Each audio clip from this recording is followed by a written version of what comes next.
We are following the latest developments in Nicaragua, where the international community has condemned the escalating violence hitting the country. The U.S. has imposed new visa restrictions on people involved in human rights abuses and others responsible for undermining democracy. More than 200 people have been killed in anti-government protests and unrest since April. Demonstrators are demanding democratic reforms. There's also growing calls for President Daniel Ortega to step down and to hold early elections. For more on this, let's bring in Carlos Fernando Chamorro. He's an independent investigative journalist in Managua, Nicaragua. Carlos, take us through the latest on the ground there. Is this wave of violence the worst that Nicaragua has seen thus far?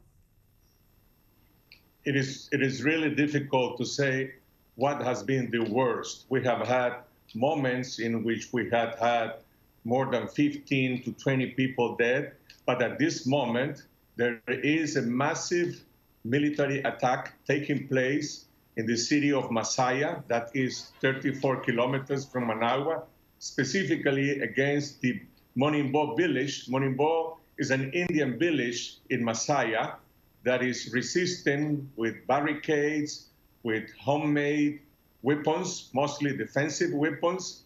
And there has been information of about more than hundreds of policemen and paramilitary troops attacking Masaya. So there is a real concern about the possibility of a massacre this morning. So as I understand it, even some segments of the population who initially supported Ortega have now turned against him, are now participating in these protests. How is he able to maintain power with these protests and this deadly violence escalating?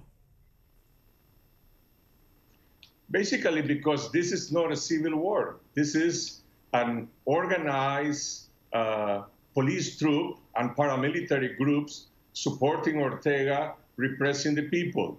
And well, 40 years ago, I myself was in Masaya when the insurrection against the Somoza dictatorship was taking place. But that was different. There was the guerrilla group of the FSLN fighting the National Guard. Today, it's just a university student, people from the villages who are being attacked by Ortega. So Ortega is in power mostly because he has been able to impose brutality, terror, and massacres. Now, for how long can he remain in power? That's the question. So the United States and the UN have condemned the unrest happening in Nicaragua. The U.S. has also imposed new visa restrictions there. What more could the international community be doing to address what is happening there? I believe there is a need of a multilateral action, much more firm. I understand tomorrow there will be a meeting by the Permanent Council of the Organization of American States. Well, we will expect a strong condemnation of the Ortega regime, isolation of the Ortega regime. I don't understand how the multilateral organizations like the Inter-American Development Bank or the World Bank continue to give money and loans to a government who is massacring its own people. We also expect from United Nations to take strong and firm action. I insist, we need multilateral action by the world.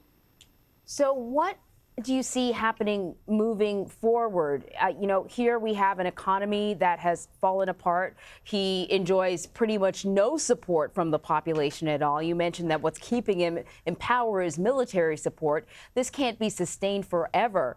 Are there any plans for talks or something along those lines moving forward? There is something called the National Dialogue, mediated by the bishops of the Catholic Church.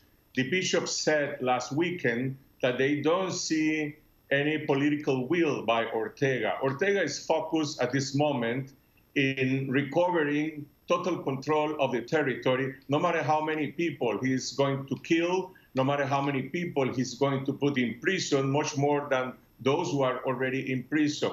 Now, what will happen after that? We don't know. Maybe he will go back to the negotiations, or maybe he will pretend to stay in power until the year 2021, which is when his presidential period ends. I really doubt that Ortega could last later than the next month or this year. So at one point, there must be a negotiation as a result of national pressure and international pressure that will have as a result Ortega's resignation. Well, Carlos Fernando Chamorro, we'll probably be talking to you in the future about this. You're talking to us from Nicaragua. Thank you very much. Thanks to you.